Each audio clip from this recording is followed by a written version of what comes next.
A importância do sistema circulatório.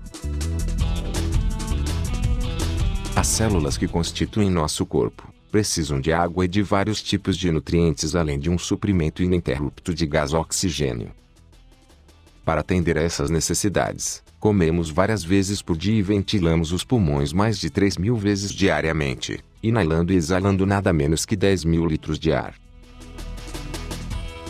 Os nutrientes absorvidos no intestino delgado e o gás oxigênio absorvido nos pulmões, são distribuídos às células pelo sistema circulatório, uma vasta rede de tubos pelos quais circulam respectivamente o sangue e a linfa. O movimento do sangue nos vasos sanguíneos deve-se principalmente à atividade bombeadora do coração. Nossas células eliminam continuamente produtos indesejáveis que se formam em seu metabolismo, principalmente o gás carbônico e as substâncias nitrogenadas.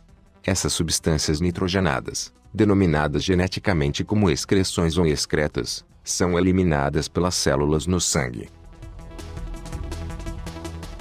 Ao passar pelos pulmões, o sangue elimina o gás carbônico do corpo, ao mesmo tempo em que absorve o gás oxigênio. As substâncias nitrogenadas que as células eliminaram no sangue, por sua vez, são absorvidas pelas células do fígado e transformadas em ureia. A ureia, então, é lançada de volta no sangue e transportada até os rins. Estes, por sua vez, eliminam a ureia do corpo através da urina. Além de transportar alimento, gases e excreções, o sistema circulatório também transporta hormônios produzidos pelas glândulas endócrinas até as células sobre as quais são utilizadas. Outras funções importantes da circulação sanguínea são as defesas contra agentes invasores, e o auxílio na manutenção da temperatura corporal. No sistema circulatório, circulam os glóbulos brancos que identificam as substâncias estranhas e se encarregam de combatê-las. Uma das estratégias de combate utilizada pelos glóbulos brancos é a produção de proteínas especiais que se ligam a moléculas estranhas ao corpo inativando. Por meio de alterações no fluxo de sangue na pele, o sistema circulatório participa da regulação de nossa temperatura corporal.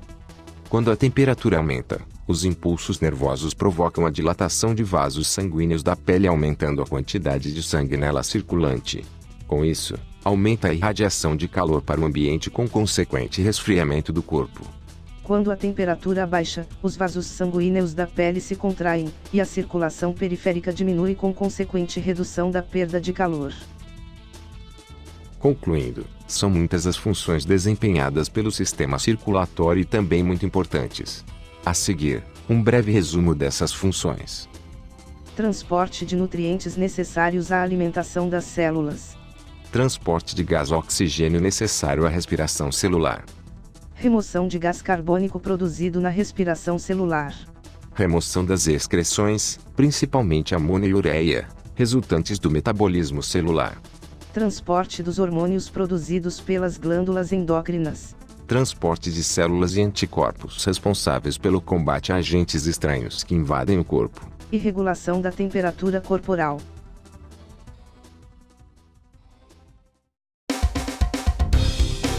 Componentes do sistema circulatório.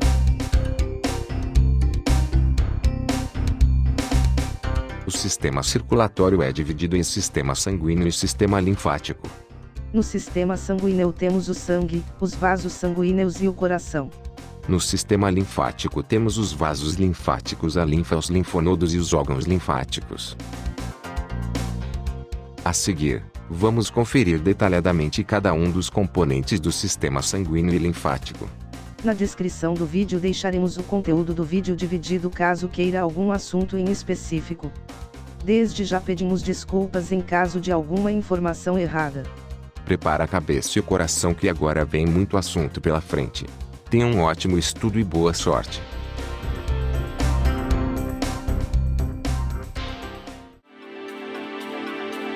Sangue.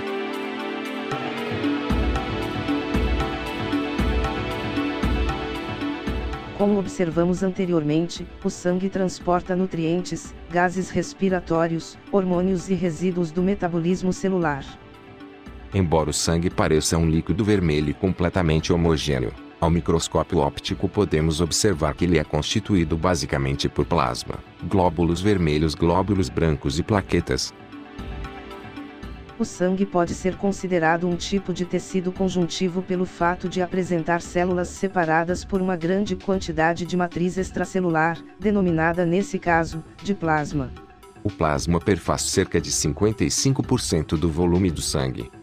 Os 45% restantes é ocupado pelos elementos figurados do sangue, que são as células sanguíneas e os fragmentos celulares conhecidos como plaquetas.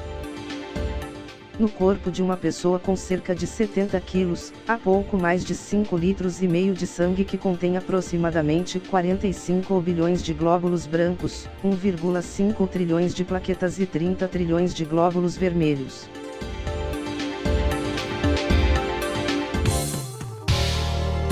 Plasma.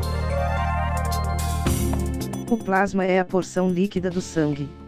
Mais de 90% da massa do plasma do sangue é água, sendo o restante constituídos por outras substâncias como as proteínas, sais minerais, hormônios, nutrientes, gases e excreções. A função do plasma é transportar todas as substâncias em sua composição pelo corpo, permitindo às células receber os nutrientes necessários à vida, e eliminar as substâncias tóxicas geradas do metabolismo. Neste quadro estão organizados a composição e as substâncias transportadas pelo plasma do sangue. O plasma, então, é composto por mais de 90% de água, além de outras substâncias como sódio, potássio, cálcio, magnésio, cloro e o bicarbonato. Além disso, o plasma é composto por proteínas que exercem algumas funções. A albumina são pequenas moléculas protéticas produzidas pelo fígado, e constitui metade do conteúdo protético do plasma.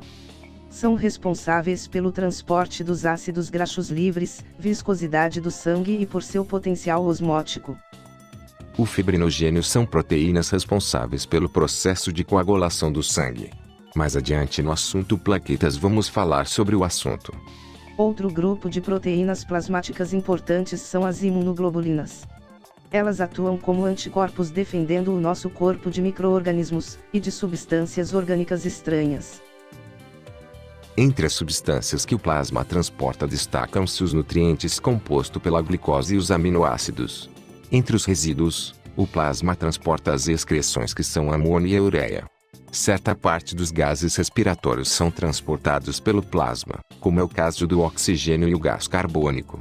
Essas e outras substâncias também são transportadas pelo plasma, como é o caso dos lipídios, vitaminas, hormônios e etc. Glóbulos vermelhos. Também chamados de eritrócitos ou hemácias, os glóbulos vermelhos são as mais numerosas células do sangue. No ser humano existem cerca de 5 milhões delas por milímetro cúbico de sangue. São produzidas na medula óssea vermelha dos ossos e não possuem núcleo. Os glóbulos vermelhos dos mamíferos não possuem núcleo porque o mesmo é eliminado durante o processo de diferenciação da célula. Nos demais vertebrados, o núcleo se mantém, mas não é funcional. Observando o esquema ao lado, os glóbulos vermelhos se formam na medula óssea vermelha a partir dos eritroblastos, células originadas pela diferenciação de células-tronco mieloides.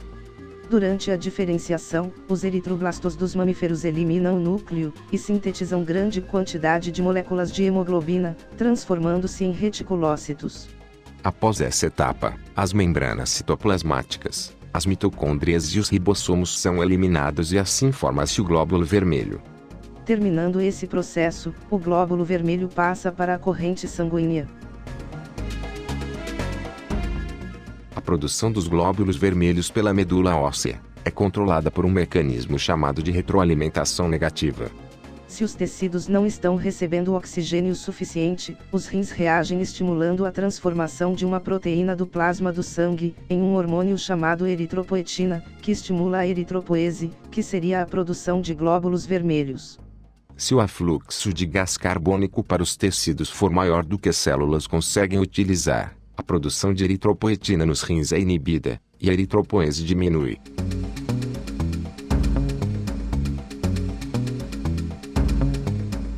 Os glóbulos vermelhos apresentam uma forma de disco côncavo em ambos os lados, como podemos ver na imagem abaixo. Exatamente por essa forma de discoide e concavidade em ambos os lados, garantem uma superfície relativamente grande para a captação e a distribuição de gás oxigênio. A função dos glóbulos vermelhos consiste no transporte do gás oxigênio para o corpo, e a remoção do gás carbônico. A cor vermelha dos glóbulos vermelhos se deve pela presença de um pigmento chamado hemoglobina.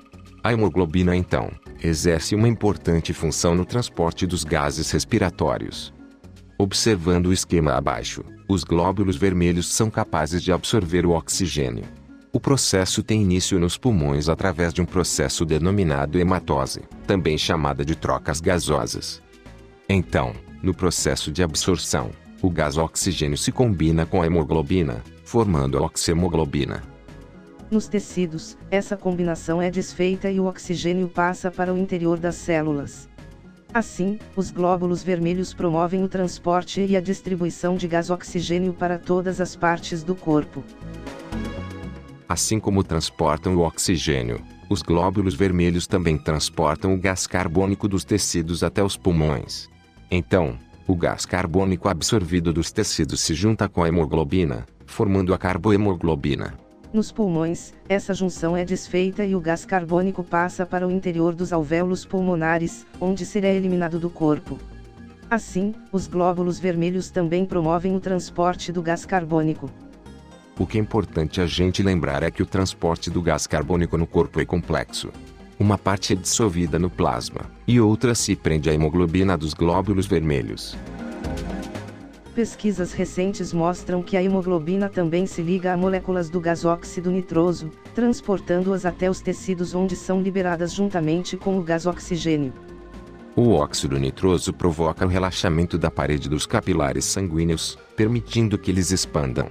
Este efeito provavelmente facilita a liberação de gás oxigênio para as células. Para mais informações, verifique fontes atualizadas. Os glóbulos vermelhos duram cerca de 90 a 120 dias. Após esse período elas envelhecem e morrem, e são removidas no baço ou no fígado, e na própria medula óssea.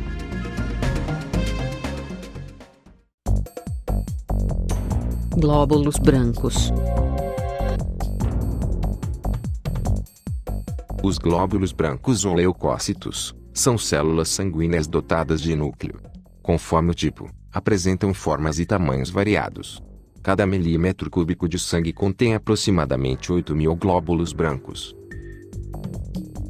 Alguns glóbulos brancos são produzidas a partir da mesma linhagem de células-tronco da medula óssea vermelha, a mesma que produz os glóbulos vermelhos. Outra parte são produzidas em certos órgãos, como o baço e as tonsilas palatinas. A função dos glóbulos brancos consiste nas defesas do nosso corpo.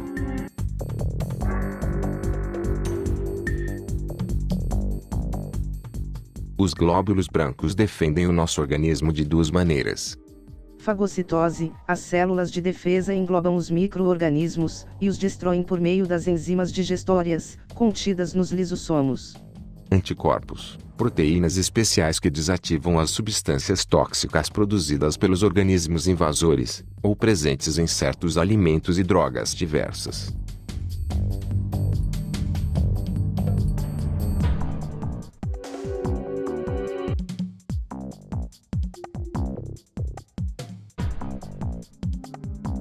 Observando o esquema ao lado, podemos afirmar que os leucócitos são capazes de sair da corrente sanguínea, emitindo prolongamentos através de poros na parede dos vasos capilares, e deslocando todo o conteúdo celular por esses prolongamentos. Os leucócitos conseguem sair do sangue.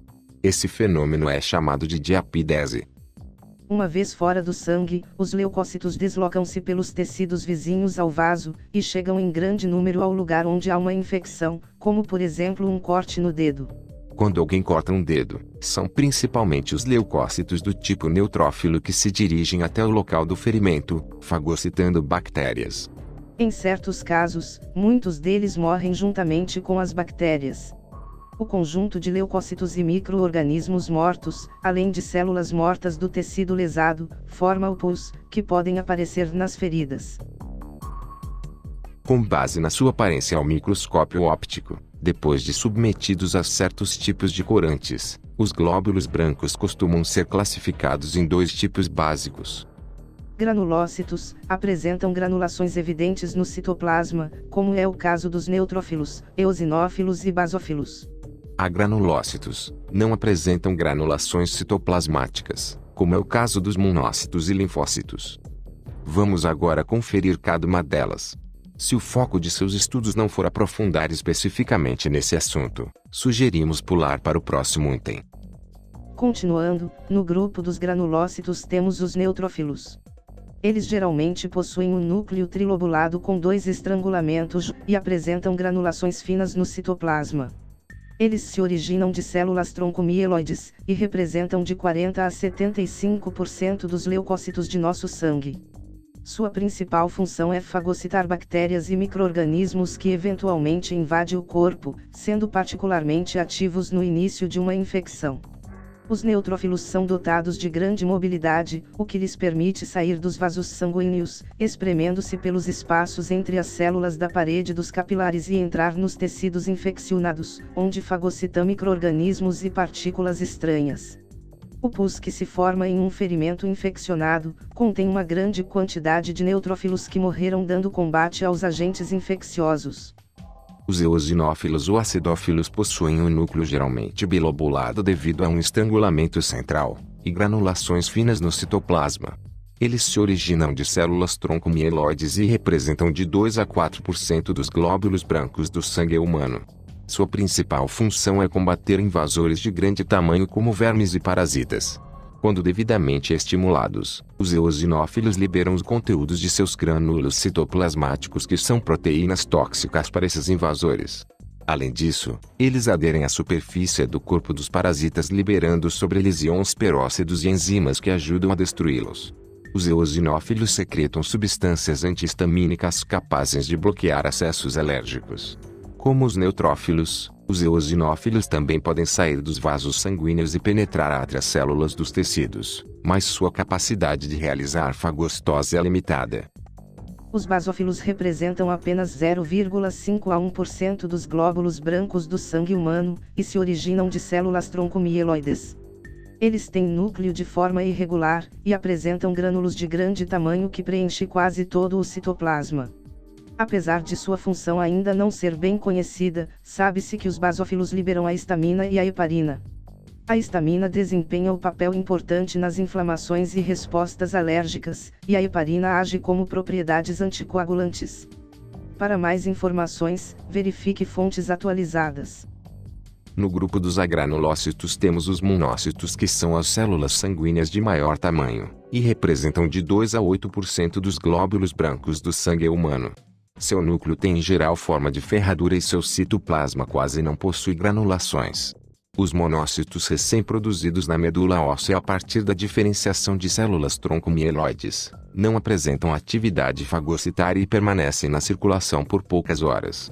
Logo eles migram para os tecidos onde amadurecem e transformam-se em macrófagos, células muito ativas na fagocitose de micro-organismos invasores, resíduos e células mortas. Os linfócitos possuem um núcleo arredondado e, em geral, apresentam pouca ou nenhuma granulação no citoplasma. Eles se originam de células troncolinfoides da medula óssea e representam de 20 a 30% dos glóbulos brancos do sangue humano. Os linfócitos participam das defesas do corpo, e podem ser de 2 tipos básicos, os linfócitos B e linfócitos T. Os linfócitos B são especializados na produção de proteínas da classe das imunoglobulinas, denominadas anticorpos. Estes reconhecem micro-organismos e substâncias estranhas que penetram no corpo e as combatem. Os linfócitos T são divididos em auxiliadores e citotóxicos. Os linfócitos T auxiliadores estimulam tanto os linfócitos B a produzir anticorpos, quanto os linfócitos T citotóxico a atacar e destruir as células anormais, como as cancerosas ou as infectadas por vírus. Em conjunto, os linfócitos B e T são os principais responsáveis pela imunidade. Um terceiro tipo de linfócito T foi descoberto, mas sua função parece ser regular ou limitar as respostas imunitárias. Verifique fontes atualizadas. Devido ao intenso trabalho de defesa, a maioria dos glóbulos brancos vive em média somente alguns dias. Plaquetas. Menores que os glóbulos vermelhos, as plaquetas são produzidas na medula óssea vermelha e não possuem núcleo. Em cada milímetro cúbico de sangue, existem cerca de 150 a 450 mil plaquetas. Elas também têm vida curta, durando de 5 a 9 dias. A função das plaquetas consiste na coagulação sanguínea.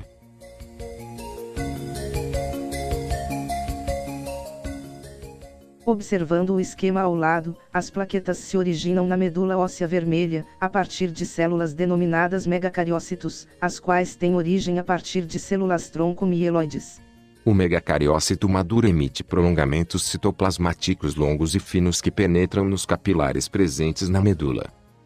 Dentro dos capilares, as extremidades dos prolongamentos chamados de braços do megacariócito, estrangulam-se liberando pequenos fragmentos que são as plaquetas. Então é nesse processo que ocorre a formação das plaquetas. Uma pequena observação.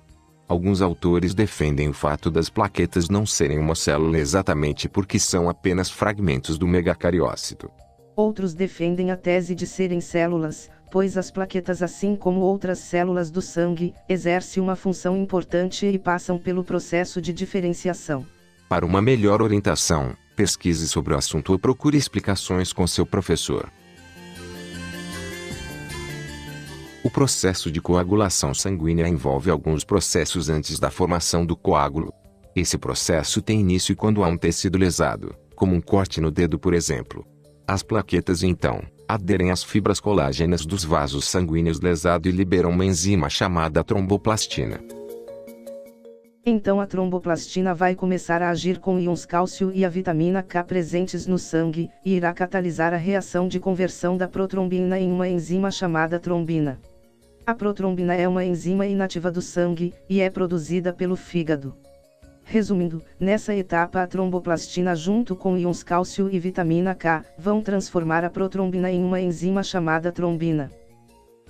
Continuando, a trombina é enzimaticamente ativa e irá catalisar a conversão de outra proteína do sangue que é o fibrinogênio em fibrina. Essa conversão só acontece com a presença do íons cálcio. O fibrinogênio é uma proteína produzida pelo fígado, porém se encontra solúvel no plasma do sangue.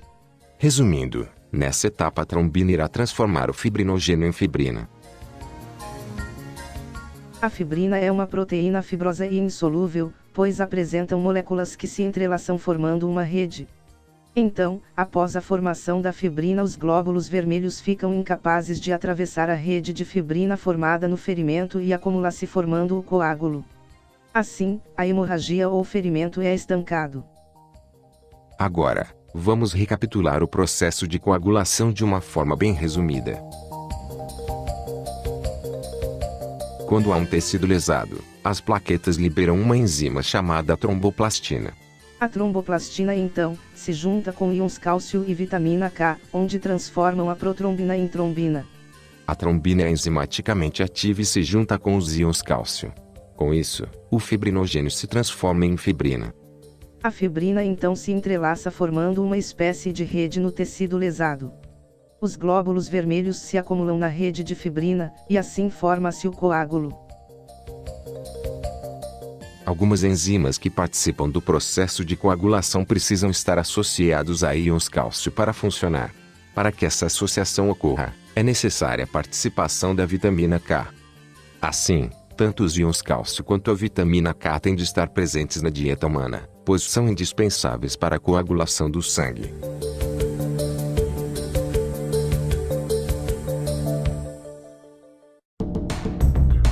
Vasos sanguíneos.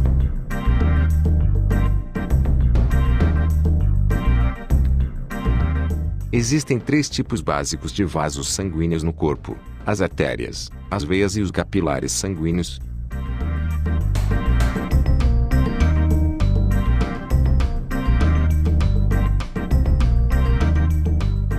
As artérias são vasos que levam sangue do coração para órgãos e tecidos corporais.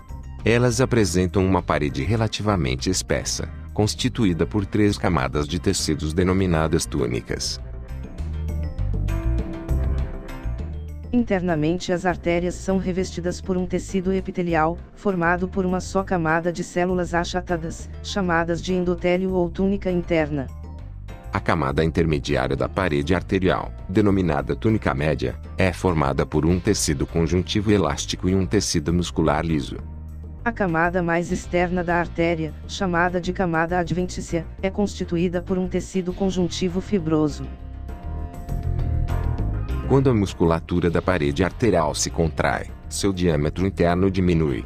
Com o relaxamento, por outro lado, leva ao aumento do diâmetro interno da artéria. A contração e o relaxamento da parede das artérias permitem controlar a pressão do sangue que circula em determinada região do corpo. As artérias que partem do coração ramificam-se progressivamente em artérias menores, atingindo todas as partes do corpo. Nos órgãos e tecidos, os finíssimos ramos terminais das artérias denominadas arteríolas, prolongam-se formando vasos ainda mais finos, chamados de capilares sanguíneos. As artérias que merecem uma atenção especial são as artérias coronárias, responsáveis pela irrigação sanguínea do músculo cardíaco. Elas estão ligadas à aorta e ramificam-se junto às células do miocárdio, fornecendo-lhes sangue oxigenado. Sendo um órgão de grande atividade vital, o coração tem que ser abastecido por grandes quantidades de sangue rico em gás, oxigênio e nutrientes. Quando ocorre alguma obstrução das coronárias, deixando áreas do coração sem circulação, as células do local morrem, levando ao infarto do miocárdio. Resumindo, as artérias são vasos de parede relativamente espessa e muscular que transportam sangue do coração para os diversos tecidos do corpo. A maioria das artérias transporta sangue oxigenado, mas as artérias pulmonares transportam sangue não oxigenado do coração até os pulmões. A aorta é a artéria mais calibrosa do corpo humano. Veias.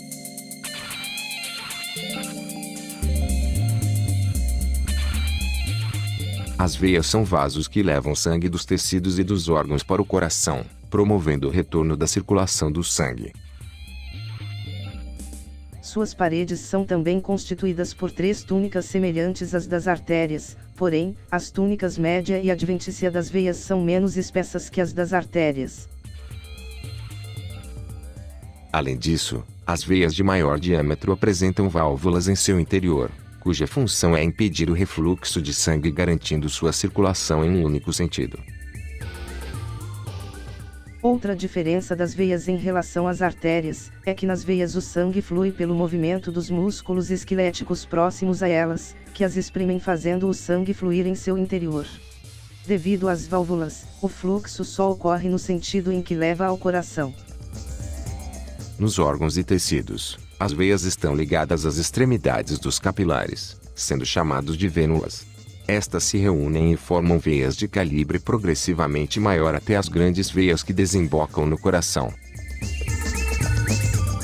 Resumindo, as veias são vasos de parede relativamente fina que transportam sangue dos diversos tecidos do corpo para o coração. A maioria das veias transportam sangue não oxigenado, mas as veias pulmonares transportam sangue oxigenado dos pulmões até o coração.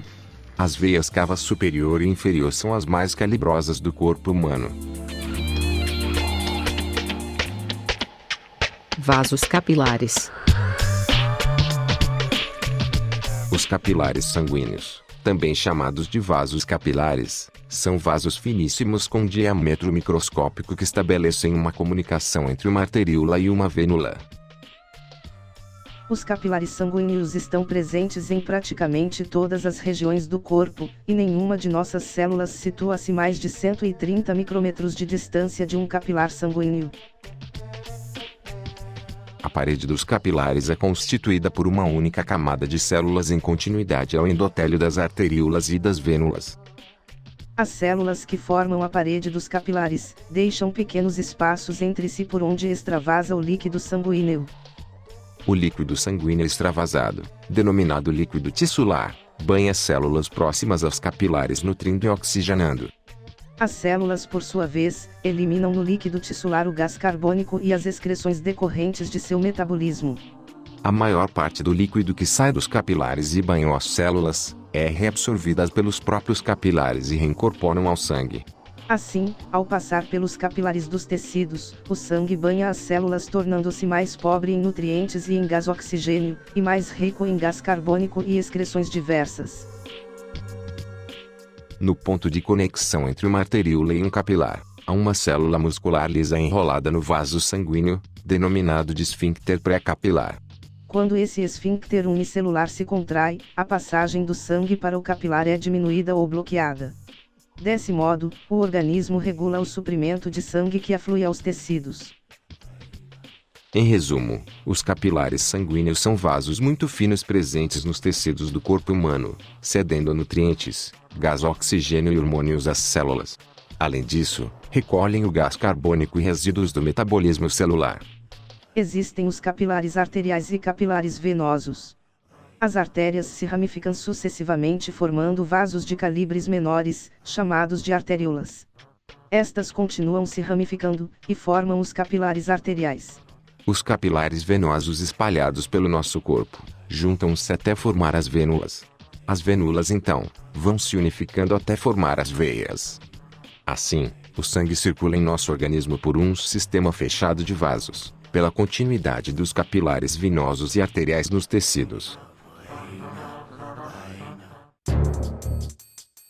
Coração.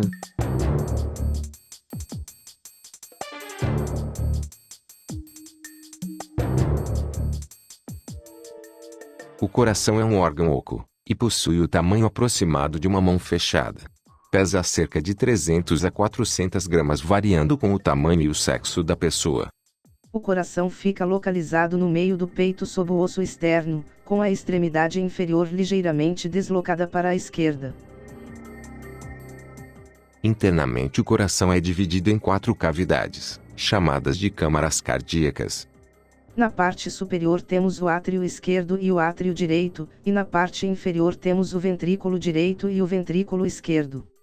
Podemos observar também, que a parede dos ventrículos cardíacos são bem mais espessas que as paredes dos átrios. A diferença entre as cavidades do coração está relacionada com as suas funções. O átrio direito recebe o sangue rico em gás carbônico de todas as partes do corpo, e bombeia esse sangue para o ventrículo direito.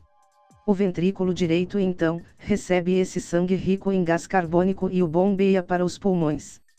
O átrio esquerdo recebe o sangue rico em gás oxigênio vindo dos pulmões, e o bombeia para o ventrículo esquerdo. O ventrículo esquerdo então, recebe esse sangue rico em oxigênio e o distribui para todas as partes do corpo. Ao todo, podemos afirmar que o sangue que entra no átrio direito passa para o ventrículo direito, e o sangue que entra no átrio esquerdo passa para o ventrículo esquerdo. O que é importante lembrar, é que um átrio não se comunica com outro átrio, assim como um ventrículo não se comunica com outro ventrículo. Outro ponto característico é a ligação dos átrios com os ventrículos.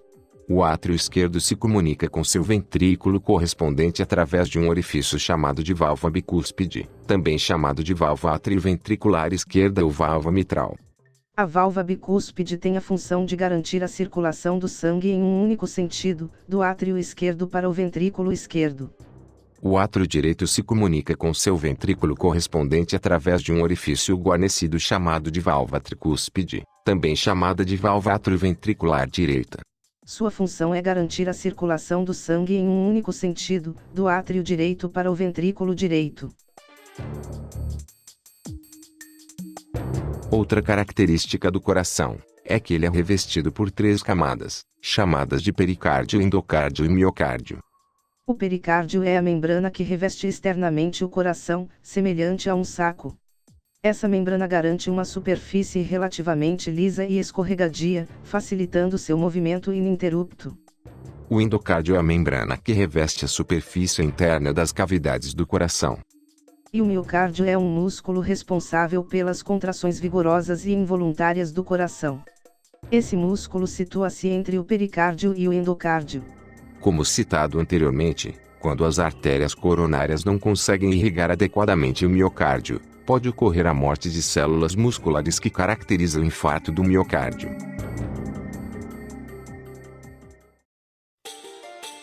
O mecanismo da circulação.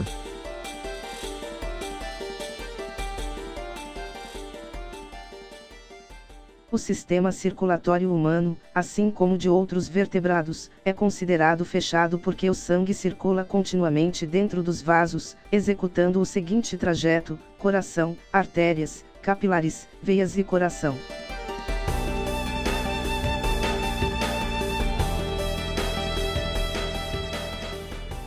A circulação do sangue no corpo não tem um começo, mas também não tem um fim, exceto quando a pessoa morre. Mas enfim, a explicação do mecanismo da circulação pode começar por onde você desejar. Neste vídeo, Marcos preferiu começar pelo átrio esquerdo. Suponhamos então que o sangue esteja no átrio esquerdo. Ali, o sangue está rico em gás oxigênio, pois o mesmo foi recém-trazido dos pulmões. O sangue oxigenado do átrio esquerdo é impulsionado para o ventrículo esquerdo, que logo é transportado para todas as partes do corpo através da artéria aorta. A artéria aorta então distribui o sangue rico em gás oxigênio para todo o corpo, através de inúmeras ramificações, como por exemplo, as artérias coronárias, as artérias carótidas e artérias branquiais. No momento em que o sangue oxigenado entra em contato com os tecidos, o gás oxigênio é liberado para o interior das células, assim como o gás carbônico é absorvido pelo sangue. Em especial aos glóbulos vermelhos, podemos afirmar então, que é nesse momento em que ocorre a quebra da oxihemoglobina, onde o oxigênio foi liberado, e a formação da carbohemoglobina, onde ocorre a absorção do gás carbônico. Terminado esse processo, o sangue, que agora está pobre em oxigênio e rico em gás carbônico, retorna ao coração através das veias cavas. As veias cavas são duas grandes veias responsáveis pelo retorno do sangue do corpo até o coração. Uma das veias, chamada de veias cavas superior, traz o sangue que irrigou a cabeça, os braços e a parte superior do tronco. A outra, chamada de veia cava inferior, traz o sangue que irrigou as pernas e a parte inferior do tronco. Após o sangue vindo do corpo chegar ao coração através das veias cavas, o mesmo é imediatamente depositado no átrio direito. Após o bombeamento do coração, o sangue passa para o ventrículo direito, onde é transportado para os pulmões através das artérias pulmonares. As artérias pulmonares então, têm a função de levar o sangue não oxigenado do coração até os pulmões. As artérias pulmonares são divididas em artérias pulmonares direita e esquerda, onde levam o sangue para cada um dos pulmões.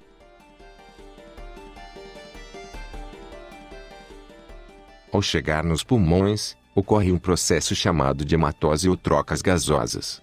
Nesse processo, o sangue passa por finíssimos vasos capilares que recobrem os alvéolos pulmonares. Ali, o sangue libera o gás carbônico para ser eliminado do corpo, e absorve o gás oxigênio.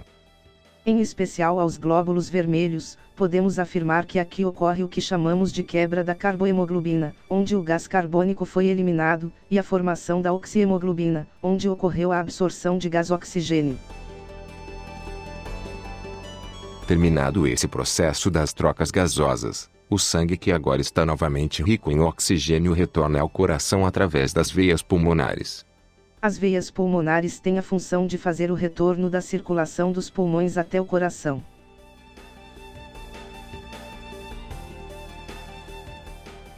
Ao chegar no coração entrando no átrio esquerdo, o sangue oxigenado é imediatamente lançado para o ventrículo esquerdo, onde é bombeado para o corpo todo através da artéria aorta.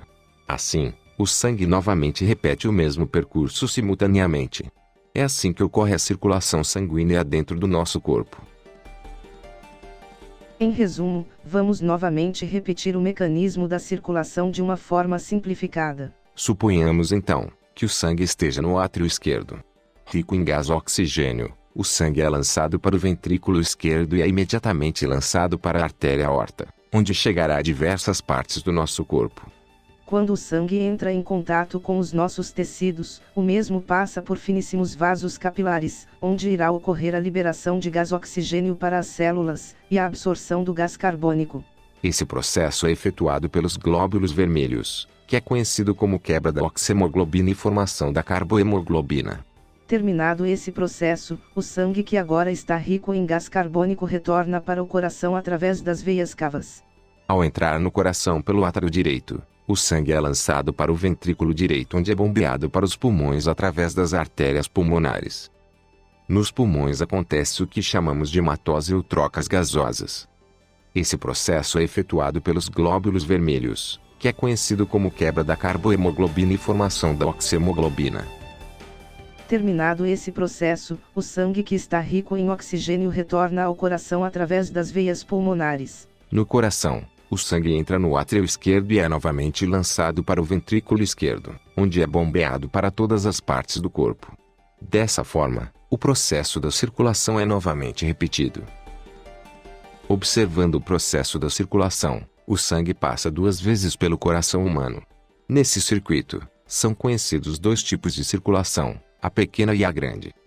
Também chamada de circulação pulmonar, a pequena circulação compreende o trajeto do sangue desde o ventrículo direito até o átrio esquerdo. Nessa circulação, o sangue passa pelos pulmões onde é oxigenado.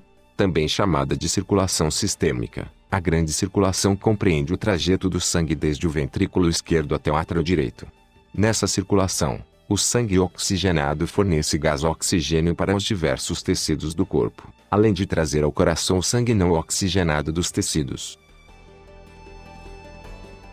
A maioria das artérias transportam sangue rico em gás oxigênio, por isso, o termo sangue arterial é aplicado como sinônimo de sangue oxigenado. Por outro lado, a maioria das veias transporta sangue rico em gás carbônico, por isso, o termo sangue venoso é utilizado como sinônimo de sangue não oxigenado.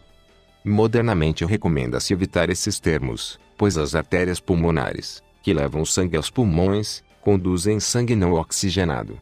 Já as veias pulmonares transportam o sangue oxigenado dos pulmões até o coração.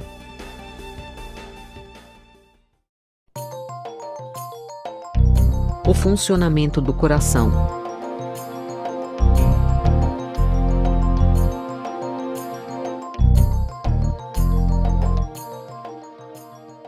Trabalhando como uma espécie de bomba, o coração se contrai e se dilata. Isso ocorre porque o movimento do sangue em nosso corpo é mantido principalmente pelas contrações rítmicas do coração, processo em que as câmaras cardíacas se relaxam e se contraem alternadamente. Encostando a orelha no peito de uma pessoa, você poderá ouvir facilmente as batidas do coração.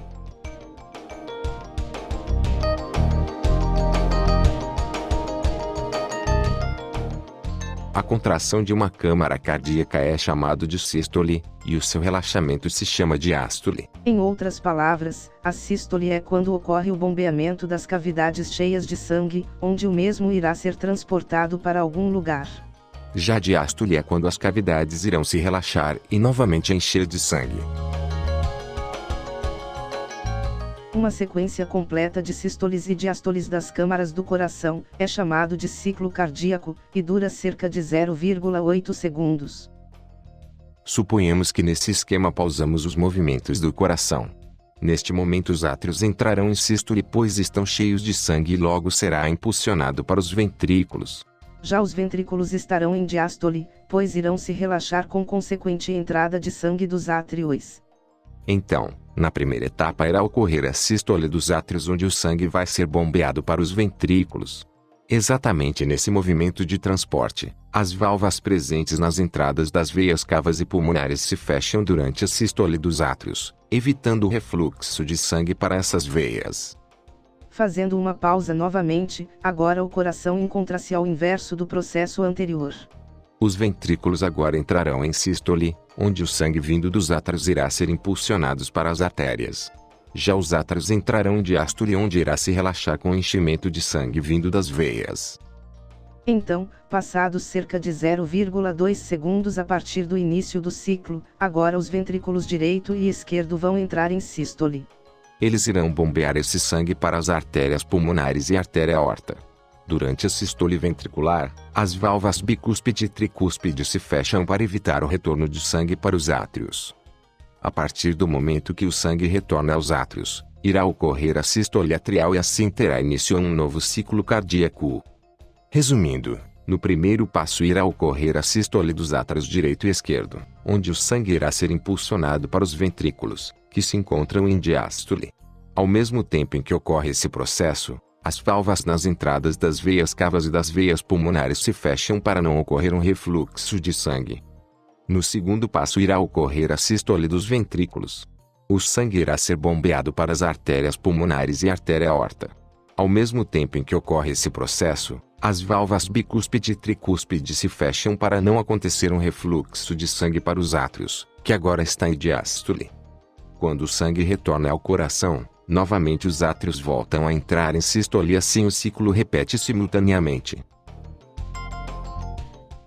Durante um ciclo cardíaco, pode-se identificar duas batidas subsequentes do coração.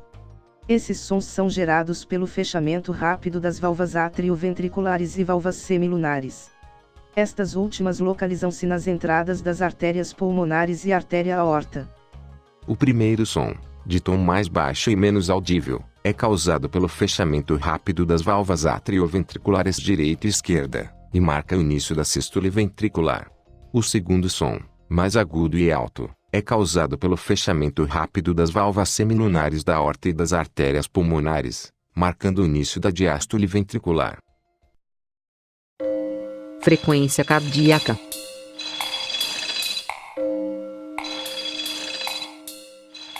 A frequência cardíaca é o número de vezes que o coração se contrai por unidade de tempo. Varia de acordo com o grau de atividade da pessoa e com a situação emocional em que ela se encontra. Em média, a frequência cardíaca oscila em torno de 70 a 80 batimentos por minuto. Durante o sono, o coração pode bater de 35 a 50 vezes por minuto. Durante um exercício físico intenso, a frequência cardíaca pode ultrapassar 180 batimentos por minuto. O aumento da frequência cardíaca faz o sangue circular mais rapidamente pelo corpo. Com isso, todos os órgãos, inclusive os músculos, recebem maior quantidade de nutrientes e gás oxigênio, o que permite suportar uma atividade metabólica elevada. A frequência dos batimentos cardíacos é controlada por uma região especial do coração, chamada de marca-passo ou nó sinoatrial. Este é um aglomerado de células musculares especializadas, localizado perto da junção entre o átrio direito e a veia cava superior. Aproximadamente a cada segundo, as células do marca-passo emitem um sinal elétrico que se propaga diretamente para a musculatura dos átrios, provocando sua contração. Outra região especializada do coração é chamada de nó atrioventricular. Ele é que distribui o sinal gerado pelo marca-passo, estimulando a musculatura dos ventrículos a entrar em sístole.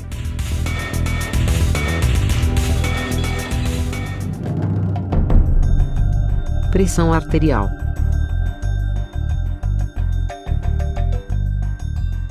Quando o sangue é bombeado pelos ventrículos, ele penetra nas artérias sob alta pressão. Simultaneamente, as paredes arteriais relaxam-se aumentando de volume de modo a expandir o volume interno e suportar a entrada de sangue. Se as artérias não relaxarem o suficiente, a pressão em seu interior pode subir e atingir níveis perigosos, com risco de ruptura da parede arterial.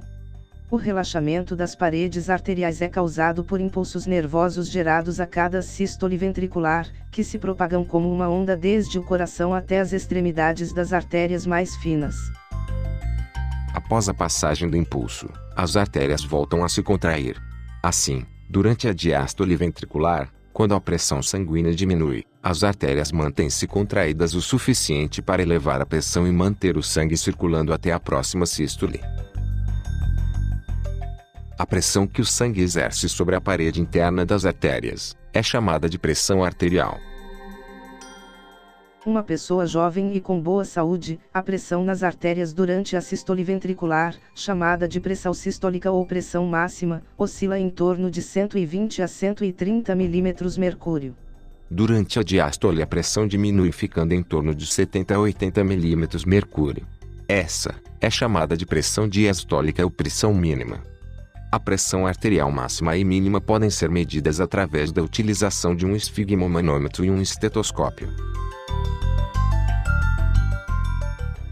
Depois de o sangue passar por milhões de arteríolas e capilares, a pressão sanguínea cai a valores muito baixos no interior das veias. O sangue é impulsionado de volta ao coração, em grande parte pela contração e relaxamento dos músculos esqueléticos. Quando os músculos se contraem, eles comprimem as veias e provocam o deslocamento do sangue em seu interior. Como no interior das veias tem válvulas que impedem o refluxo de sangue, este se desloca unicamente no sentido do coração.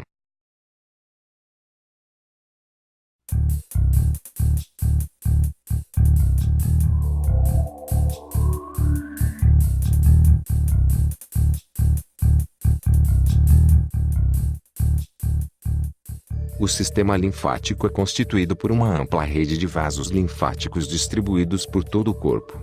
Os vasos linfáticos mais finos têm calibre pouco maior que os capilares sanguíneos, diferindo destes por terminarem uma extremidade fechada. Os capilares linfáticos situam-se entre as células dos tecidos, de onde captam os restos do líquido tissular que extravasou dos capilares sanguíneos, reconduzindo a circulação. A confluência dos capilares dão origem a vasos de diâmetro progressivamente maior, que convergem para a região torácica, onde formam dois ductos linfáticos de grande calibre. Estes se unem às veias provenientes dos braços, chamados de veias subclávias. Se por algum motivo o sistema linfático deixar de cumprir sua função de drenar os restos do líquido tissular, este tende a se acumular nos tecidos causando inchaços conhecidos como edemas linfáticos. No interior dos vasos linfáticos circula a linfa, um fluido esbranquiçado de constituição semelhante à do sangue do qual difere por não conter glóbulos vermelhos. A linfa contém leucócitos ou glóbulos brancos, dos quais quase 99% são linfócitos. No sangue, esse tipo de leucócito representa cerca de 50% do total de glóbulos brancos.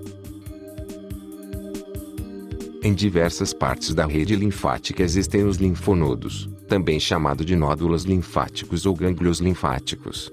Os linfonodos são estruturas de consistência esponjosa presentes ao longo dos vasos linfáticos. Ao passar pelos linfonodos, a linfa circula por finos canais onde há leucócitos, que identificam e destroem substâncias e corpos estranhos. Quando o organismo é invadido por micro-organismos, os leucócitos dos linfonodos próximos ao local da invasão, identificam o invasor e começam a se multiplicar ativamente para combatê-lo. Com isso, os linfonodos aumentam de tamanho formando inchaços chamados popularmente de ínguas.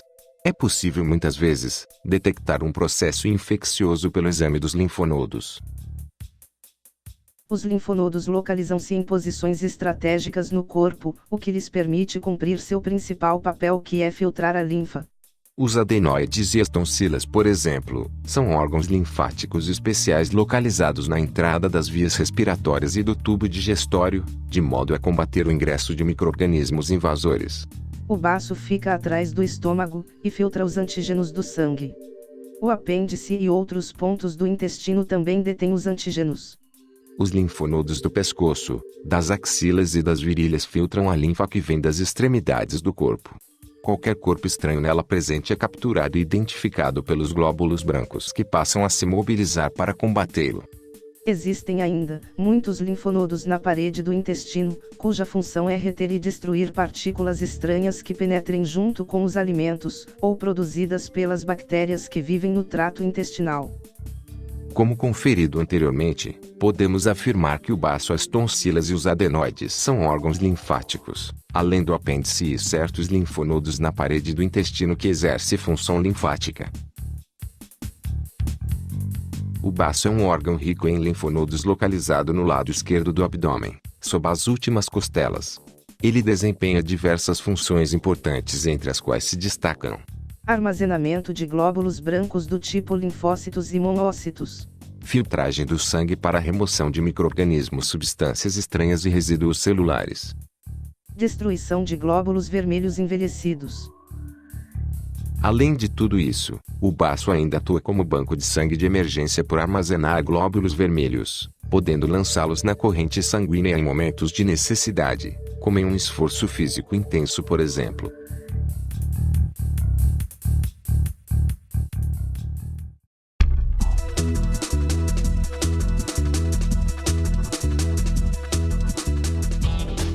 Todas as informações contidas nesse vídeo podem conter erros, sofrer futuras modificações ou haver novas descobertas. Sugerimos que você faça uma breve comparação com outras fontes sobre o assunto. Agradecemos por assistir esse vídeo e esperamos que ele tenha lhe ajudado de alguma forma. Um forte abraço e até o próximo assunto. Edição: Marcos Oliveira.